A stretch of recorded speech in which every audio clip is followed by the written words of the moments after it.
This is the Rising Tide Startups podcast, where we chat with startup founders from all over the globe to help you escape the cubicle and begin your own startup journey. Make sure you take notes. Every episode of Rising Tide Startups is sponsored by Podbrand Media. Let Podbrand create and host your company branded podcast. Learn more at podbrandmedia.com.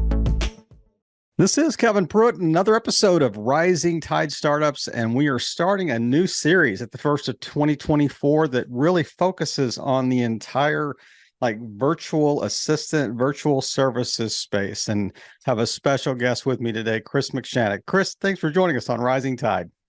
You're welcome, Kevin. Thank you very much. I'm super excited for our discussion today and share with your listeners a little bit about the amazing work we're doing and in the virtual assistant space. So we do have a unique way of introducing our guests. I used to leave this a lot more open, but I had somebody do a 13-minute intro, and I had to figure out a way that we can condense this a little down. But if you and I met at a networking event, how would you introduce yourself to me? That's a great question. I would tell you that I'm blessed, that I have an amazing family, 4 children, a fantastic wife.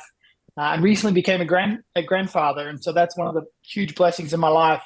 On top of that, that's for a personal, on a professional setting. I'm so honored to have the opportunity to lead a business, what we have here with MedVA and BizVA and my OrthoVA, to really be able to come alongside entrepreneurs, doctors in the health and in the healthcare space to really take care of the heavy lifting of staffing and really resolve all of those issues that we see today with all of our clients and really small business that's limiting their growth. Mm-hmm. And that's probably how I would introduce myself, Kevin, and just say, I'm a Christian and love faith, a big faithful believer in blessings. And that's kind of how I figure my life.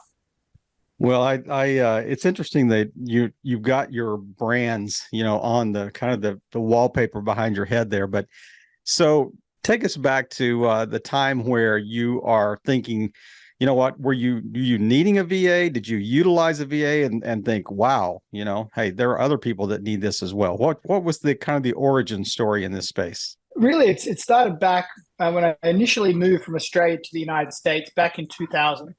I was with IBM, came over here as an expat, and I told my mom I'd be gone for 3 years. Well, of course, that was 23 years going on 24 years ago.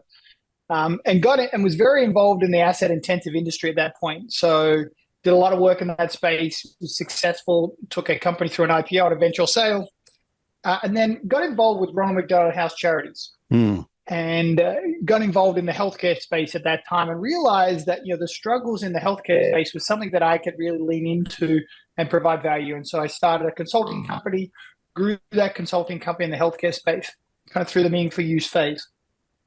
As I was going through that, one of my biggest struggles as I was growing the business is how do I find the right folks and how do I retain the right folks?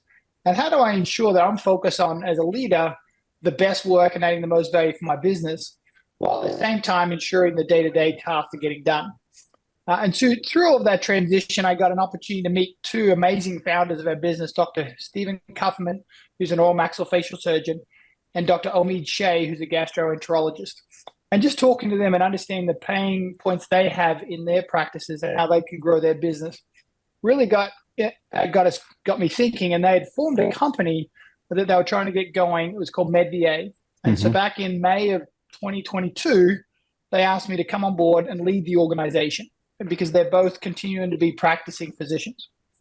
And really with the passion of, one, how can they help their colleagues? Because I don't know if you've seen, but we're having about a 40% of doctors today, and in the healthcare space, are saying they're burnt out, and about 3 in every 5 nurses are saying that they'll quit in the next 2 to 3 years. And so how do we support that, and what can we do to kind of take that administrative burden off of them to allow them to do what they went to school for 5, 10, 15 years, take care of patients? And we've grown that business exponentially about 600% in the last year. On top of that, we focus in the healthcare space. The next thing was, wow, this is just not a healthcare issue. This is a global business issue. And so we formed BizVA that we've been very aggressively growing at the same time. Because you think about what we've seen, researchers said there's 4 main things that hold back your business.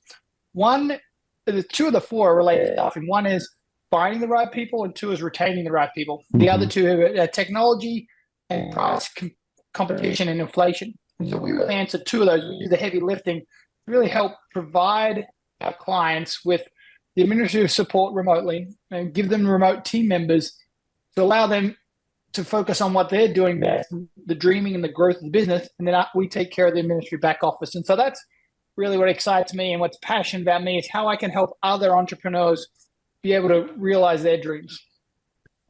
So you kind of stepped into this. It was already created. They asked you to come and start this, but it sounds like to me that you saw value quickly, and you thought, hey, there are other channels and verticals that we can do this in, right? Definitely, yeah. So I stepped in and realized that this was a huge opportunity, not only in the healthcare space we were initially focused, but also across business.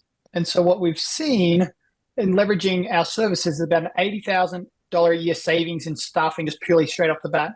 But in addition to that, about a 40% productivity bump, as you can get more work done for less, which translates to almost a 50% profitable revenue growth for our clients. And so it's really become a game changer for a lot of our clients to leverage our services, particularly in the healthcare space, as reimbursements are dropping, but also in the business space, to think about what is the best work you can be doing as a leader to grow your business, and what's the work that you could leverage and delegate a remote team member to perform on your behalf.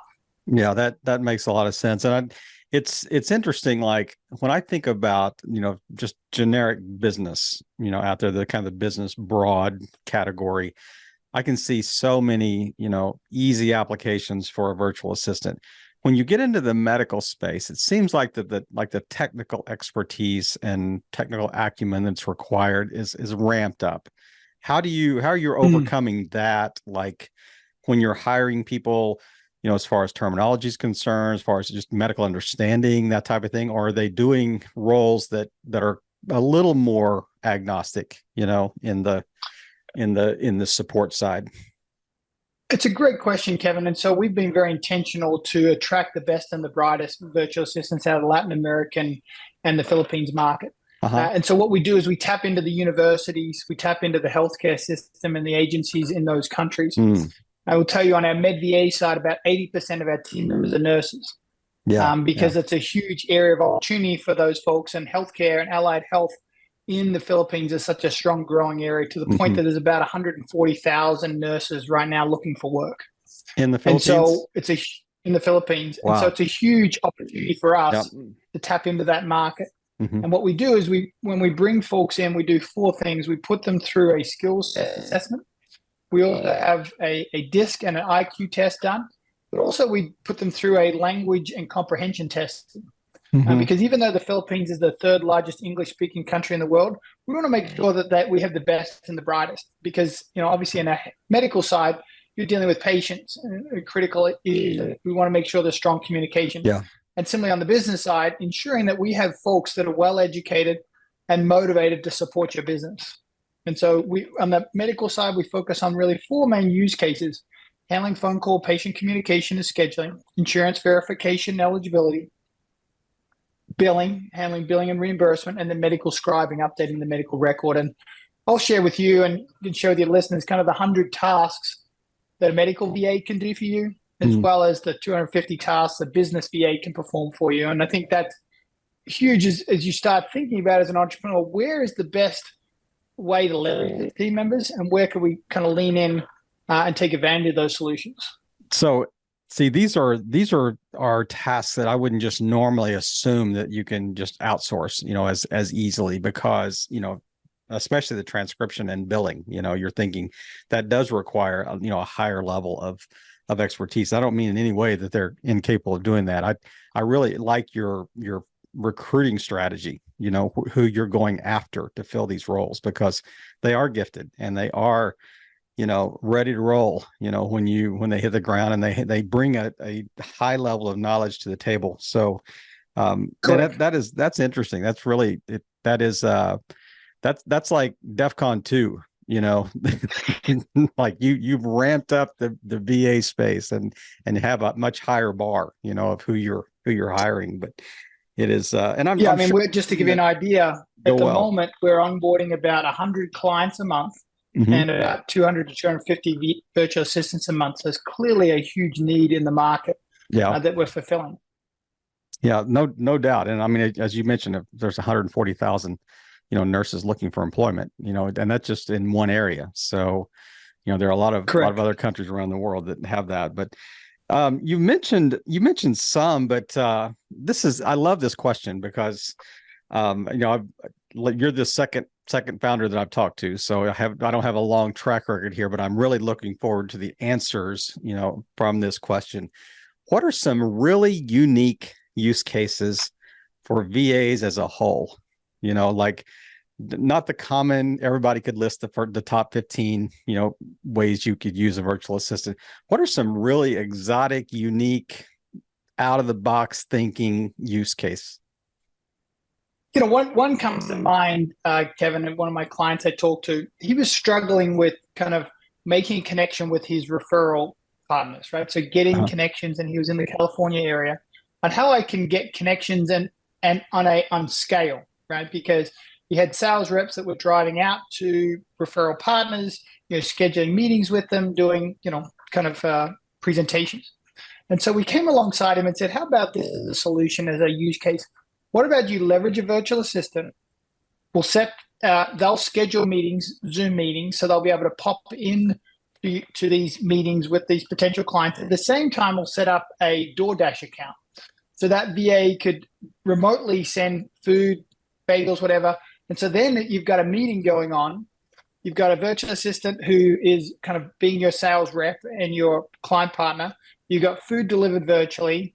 He was able to 4x the number of appointments he could get in a day, which then ended up growing his business almost 300%, because now you can capture so many. They're not driving around, they're not doing things, and you're able to leverage that virtual capability to nurture those client relationships and continue to grow your network. And he was able to expand his network outside of that. So that's kind of a creative way of using virtual assistants outside of the standard answering phone calls, bookkeeping, social media, multimedia type thing.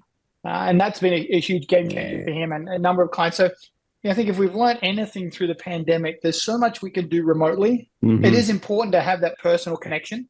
And so we can leverage technology to keep that personal connection going. But, there's so much stuff you can be more efficient and effective, drive more value for your business by leveraging remote team. And now here's a quick word from one of our new sponsors on Rising Tide Startups. At Navicus, we know you spend far too much time on administrative tasks. Let us take those off your plate so you can focus on the highest value activities in your business. We have highly trained, highly vetted specialists ready to take on those administrative responsibilities at an affordable and effective rate.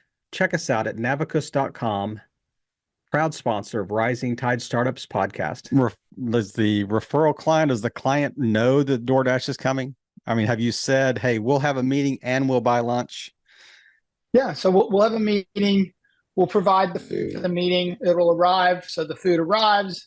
The meeting gets scheduled, maybe it's 30 minutes, presentation, thank you, and kind of on to the next one. So you think about in a 4-hour window, you could get anywhere from 6 to 8 referrals done. Whereas previously in California, that was maybe 1 or 2. I love it. And you know what? You send food, people will show up.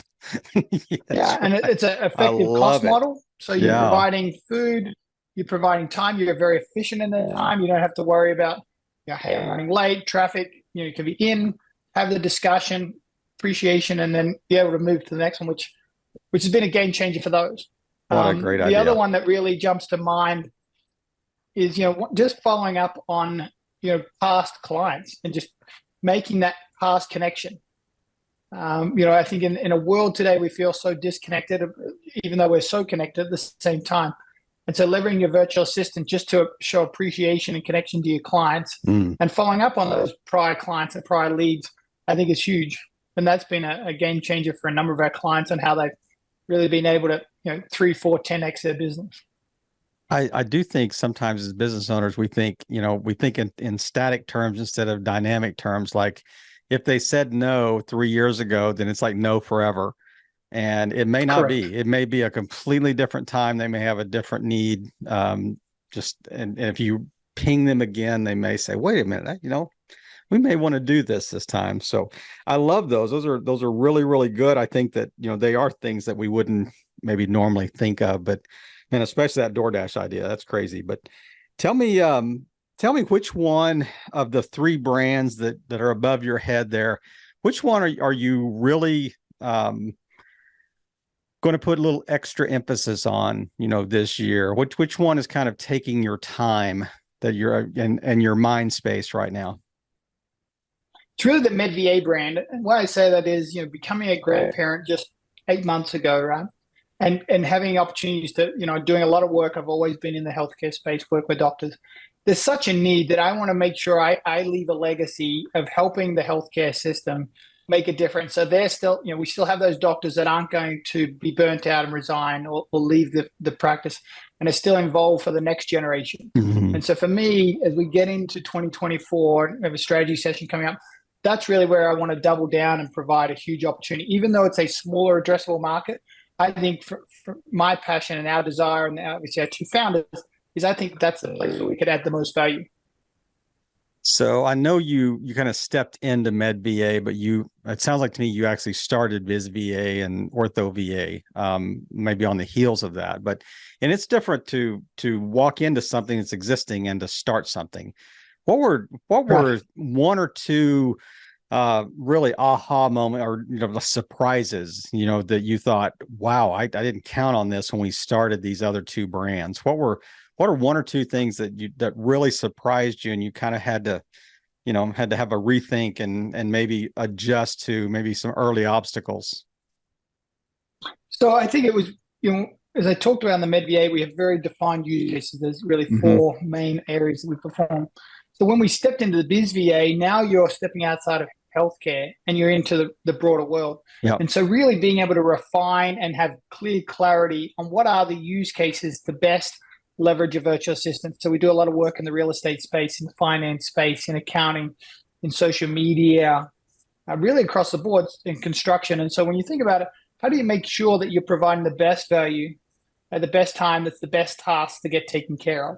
And so that was really a key thing for us as a team to say, we can't boil the ocean, but where are the areas where we feel like we can have the most impact? That's traditionally in those industries that are high process, high administrative, repetitive tasks. So on the real estate, property management, research on opportunities in the legal forms, things of that nature, bookkeeping, financial, bookkeeping, accounts receivable, and then of course, receptionist services.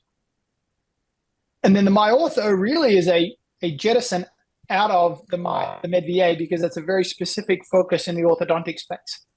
And as we've seen for your listeners and yourself, your children, you don't go to the orthodontist near as much as you used to, and it's all done digitally. Mm-hmm. You can take a photo of your mouth, all that's done. And so really helping patients and physicians walk that patient journey has been a huge opportunity for us on the MyOrtho side, more of a bespoke solution. And we have a founder there who's a world-renowned orthodontist that's continuing to kind of pour into that space. And so that's where I think some learnings for me, that it's not the addressable market, but it's the difference and the impact you can make in those markets that drive the value of the business and therefore the value to our services to our clients.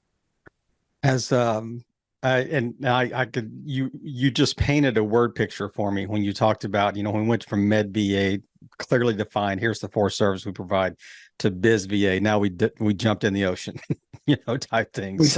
We got out of the bathtub into the ocean. I love that picture. But tell me a win. Once you started these other brands, what is one big win you can look back and go, wow, that's almost like an unexpected win? It's really a couple of clients that we had, because traditionally our clients, we have such a solid base. And they have 2 to 3 VAs. Well, we've got a couple of clients now that are in that 20, 40, even over 80 VAs that work with us today. And so the big win there is to really partner with those areas with the highest growth model and opportunity. Mm-hmm. And as there's been so many roll-ups in the healthcare space and in the business for private equity, when you think about what is a private equity really looking for? They're looking for reducing the cost of the labor, increasing the productivity, and ultimately delivering value through profitable revenue growth. That's really the sweet spot where we fit in, right? And being efficient and effective. And so that's been kind of one of the big areas for us, is to take that solid base and then rebuild off it and then become really the partner of a lot of our clients. So it's not considered that of these virtual assistants that we deal with, now making it feel culturally that they're part of the organization. So the first part of this year, I've been very focused on how do I improve the experience of working with us as a VA and working with us as a client. What does that feel like? How do I improve that? Because it is a little bit of a different concept. Now, as I move into 2024, I really want to focus on how do I improve that experience of a new client coming into the organization through our marketing and sales function.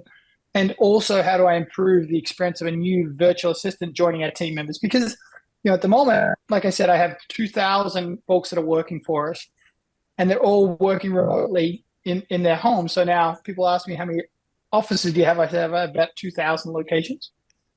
And so that's really the goal for me. And we have teams in the Philippines, Latin America, and now we're starting to expand into Europe to secure resources. So I have access to a global pool of team members. At the same time, we have clients in the US, and we're building clients in Australia and Canada as well. And so as we talked about kind of off camera, we joked a little bit about what I'm trying to do. I mean, my ultimate mission is become the preferred global supplier for virtual assistants and build a marketplace and a technology platform to really support that growth and opportunity. At 2,000 locations, virtual locations, you are well on your way of world domination for sure. Is there a basic model or framework for a virtual assistant agency? So, and let me, it's around, kind of the whole idea of billing. It's the whole idea of, how you bid contracts. Is it normally built on a retainer base? Is it normally built on an hourly base? How do you decide what's a fair distribution? Like, let's say that it's an hourly thing and you're charging $15 an hour. How do you determine like how much goes in the kitty here, how much goes to the person on the back end doing the work type thing? Give me some, at least an idea of maybe some ratios. It's a great question, Kevin. So I'll tell you about the traditional model, and I'll tell you what I'm doing and we are doing to really change and improve that model. So the traditional model has always been, you as an end user, I need some help. And then you would go online, maybe you'd search for somebody, whether it be in some sort of job site. You may land on an agency, and the agency would do the traditional recruitment thing. They'd find somebody, they'd place them with you, and then they would kind of walk away and say, you guys figure it out, right? The billing side, the payments, all that sort of stuff. So what we've intentionally done as an organization is let us do the heavy lifting. So what we do is we go recruit team members, we bring them into the organization, we put them through detailed testing and compliance. We then give them dedicated training. And we have our own internal university where we're training folks not only on being a virtual assistant, but also in the specific areas and skills that they need. And then we bring them into what we refer to as a pool, and then we assign them a VA manager. So that's a coach that's continually coaching them, improving their services, providing them evergreen training. And then at that point, they become essentially our supply, right? So that's our supply chain. On the demand side, what I'm doing on the marketing is I'm going out and attracting clients that need these sort of services. So getting involved in associations and things of that nature to attract them in. And then we have a phone call where we help our clients understand their needs. So what are the biggest pain points that are holding you back from growing your business today? Yep. We have a conversation, and based on that, what we say is, okay, I've got the right person for you. And then we provide an endorsement where we connect the needs of the client with the folks that are in that pool. And if we don't have them in the pool, we're actively recruiting all the time. And then we make a connection. At that point, we'll make a connection. We dedicate a client relationship manager to our clients. And so they'll walk them through the process, the onboarding, getting the virtual assistant set up, but also they're there as your point of connection to support you long-term. And so we've kind of built a portal all around that to provide that self-service ability for our clients. And so instead of being just a recruitment we place and we walk away, we provide managed services to our clients.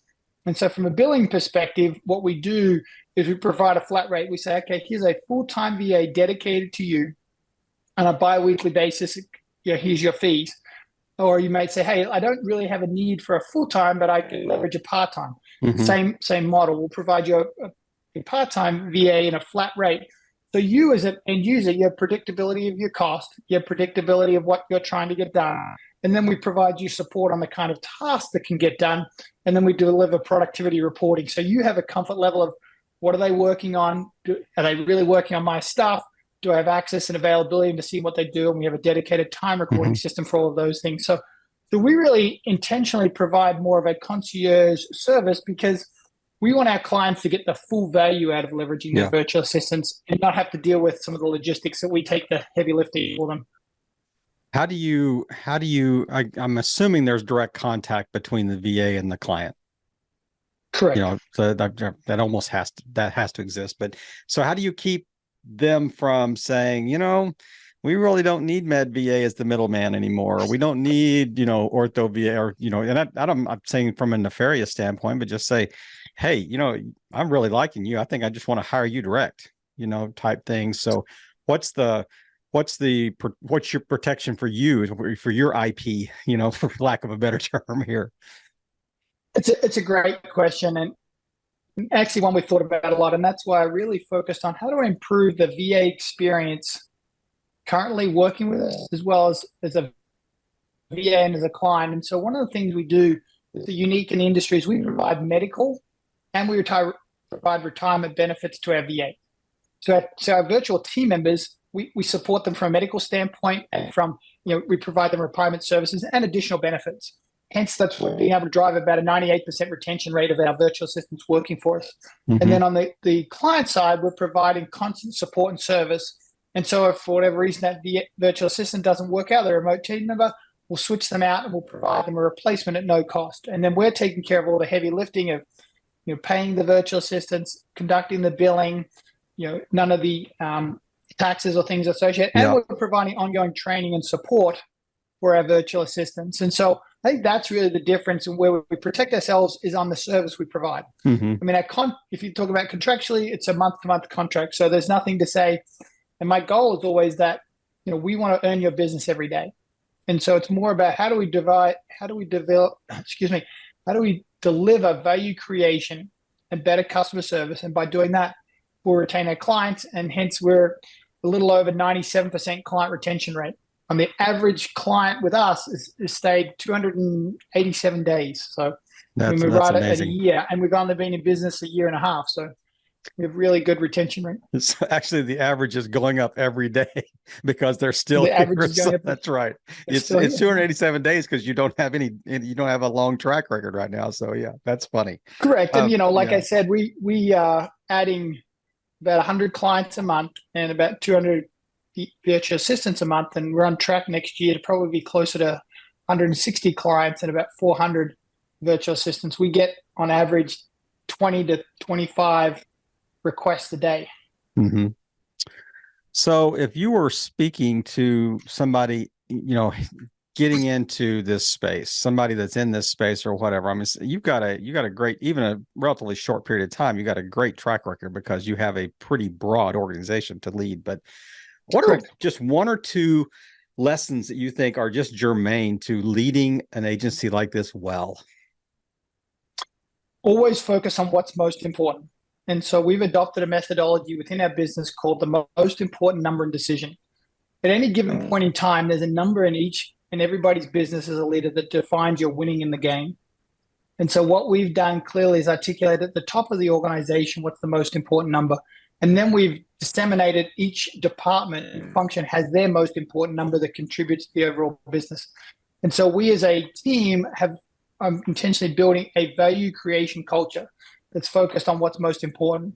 At the end of the day, when we talk about clients, we talk about what is the most important number when it comes to clients. That's client retention, right? If we keep our client, we retain our attention, their experience, then we'll get the same on the virtual assistant side. Marketing, most people might say, well, my most important number for marketing is number of leads.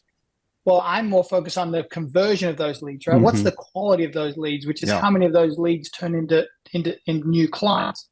So it's really trying to look at your business and say, what are the most important numbers that at the end of the day, if you were to look at that one number, would determine that you're winning in the game. And coming from originally from Australia and being heavily involved in sports and at one point having a chance to represent my country, it's all about keeping score And winning is fun, and winning is even more fun in business. And so that's really the mantra that we put.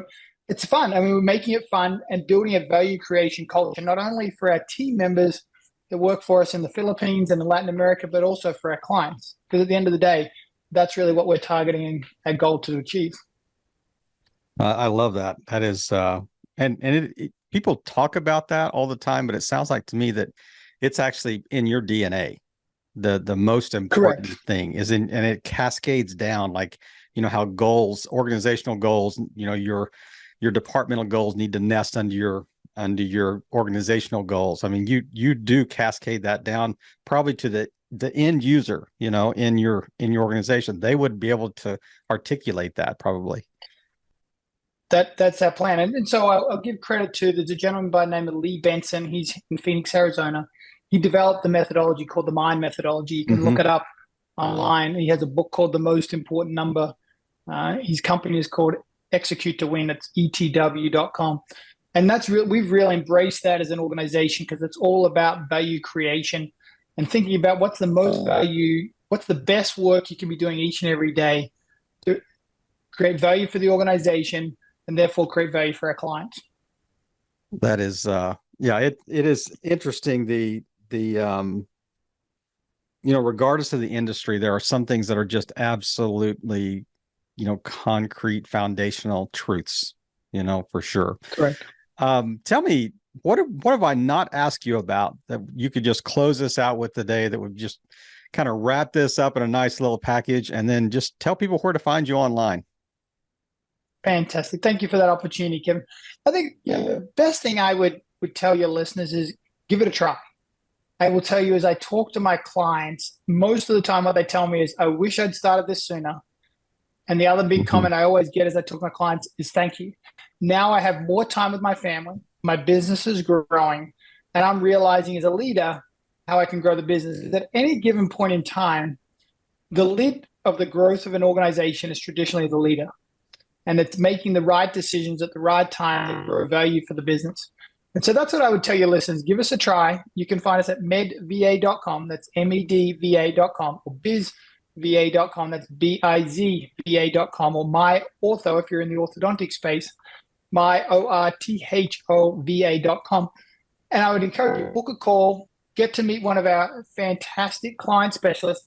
They'll kind of walk you through the process, help you understand how it works, and also, understand your pain points, and really start to have you think about what is the kind of work that you could be doing leveraging remote team members. Yeah. And what I'll also do is I dropped in the chat, and you can send to your listeners really the three things.